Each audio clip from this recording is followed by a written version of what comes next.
Hey there! As you know, guys, I've been talking a lot about the Spanish election, but it came upon us so quickly that I hadn't actually done my vlog on Spain. So I do want to look at the whole Spanish chart, all two of them, because they're two excellent charts for Spain. One in 1479 at the beginning of the Reconquista, and one in November 1975. So many similarities, though, which I've been seeing quite often also with the charts of Iran, is when countries have two charts, they're usually an incredible amount of similarities. So, for example, both of Spain's charts have Aquarius rising, and in both cases, Spain is in one case an Aquarius, and in one case a Scorpio. But I'm going to look right now at the chart of Spain for the 22nd of November, 1975, because we're having the Spanish elections today. And I think it's interesting to have a look and see what it says. Now, Spain has such a strong, fascinating, vibrant chart. Okay, the fact that it's Aquarius rising says to me it's a freedom-loving country. It's broken away from the caliphate. It broke away from the grasp of Franco. It's a country that loves freedom, that doesn't want to be under a dictatorship. Sun in Scorpio, it's got an incredibly passionate, confident sense of itself. So Spain, I think, is going to be the next Italy. Remember, I was saying in 2016, which was the first time I looked at Italy's chart, and I said Italy's got the most chance of all the countries, other than, of course, the UK, because we had already voted Brexit, of going rogue in terms of the EU, of wanting their independence back, and of a nationalist populist revolt, which we've seen now with the Lega Nord becoming ever more popular and going from strength to strength. Obviously, it's happening in lots of countries, but I think it's going to be happening in Spain too. Now, the reason that I'm excited about Spain's chart, first of all, Uranus, which is their ruling planet, being in Aquarius rising, is opposite Uranus in the 9th house, because they've got Uranus in Scorpio in the 9th house. But more importantly, their solar arc Pluto is about to conjunct Mercury in their 10th house, because they have Sun and Mercury conjunct in their 10th house. So that's what we're seeing right now. Hi, Graham. Catalonia. Yes, Graham, I was going to say that'll be in my main Spain chart reading. I think in another 3 to 4 years, we are going to see a rehash of what happened in Catalonia, possibly this time with a slightly different result. So watch out for 3 or 4 years. Right now with Spain, it's more the rise of Vox. So yeah, keep watching for that one. So with Pluto conjunct Mercury, Mercury represents the fact that they always have a coalition government. And I think we are about to see a new force in politics, because right now there are 4 main parties. There is the two center-right parties, which are sort of my page on that one, CS and Podemos, and then there's the PCO. Sorry, I lost my page for the number of that, which is the left-wing party. Now, it's a left-wing party that are in power at the moment, but Spain have had like between 3 or 4 elections in the last 4 years because they haven't had a stable coalition, and because there's been a lot of problems in government. People have been really upset. They haven't been able to get the budget passed, so they've had to call this election.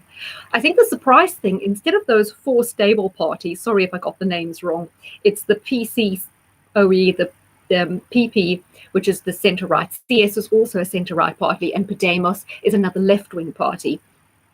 Right now, the PCOE is at 30% in the polls. They're leading the polls.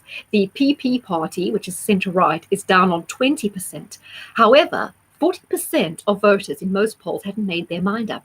The Vox party is surging. And I think the surprise in this election is going to be that the Vox party does far, far better than expected. And it breaks up this whole thing that's been going on with the 2 sort of lefty parties and the 2 center-right parties. It'll break up that. Afterwards, I think it will be possible for the 2 right parties, if they are willing to form a coalition with Vox, to become the ruling party, even though the Socialist Party might be the biggest single party. However, I think what we're going to see in Spanish politics is an inability to form a coalition, because the Vox Party is going to take so much of the share. It's going to be really awkward for the others to change their mentality, to change their thinking, and come to an agreement of how to go forward in terms of a coalition. I think the Vox party will have the effect of dragging the other 2 centre-right parties more off to the right, more off to a nationalist Eurosceptic point of view. So I think with Pluto, It represents an earthquake in Spanish politics, just like we saw an earthquake in British politics. And that I can only see is the massive rise in the Vox party, which is going to change the dynamic, because even if they don't go into a coalition, even if they are not don't have the most votes. Currently, Vox are sitting on 10%. I think they'll get above 15 and do way better than that. And it's going to be, again, like the Brexit party is taking votes away from the Conservatives. You'll see this Vox party pulling votes away from the centre-right parties and also from the left-leaning voters, and that'll change the mindset of all the parties, so that the coalition, I think we are going to see in Spain, once they've got things organised, because I'm going to think it might take 3 to 4 months to get a coalition. But once, hi there, hi, Auckland, New Zealand, brilliant, great to have you on board, Kay.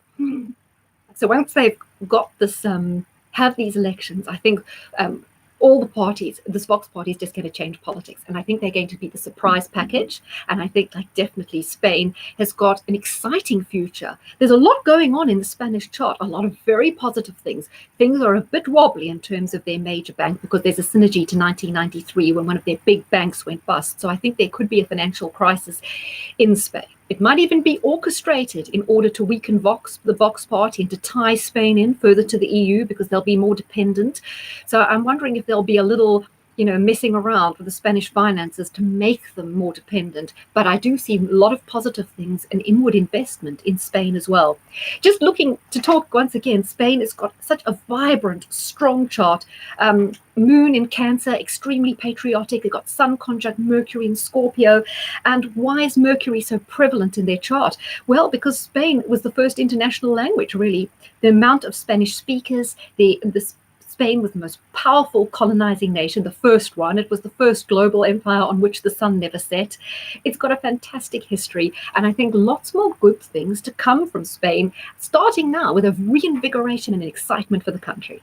So, looking forward to speaking more about Spain soon. Have a fantastic Sunday.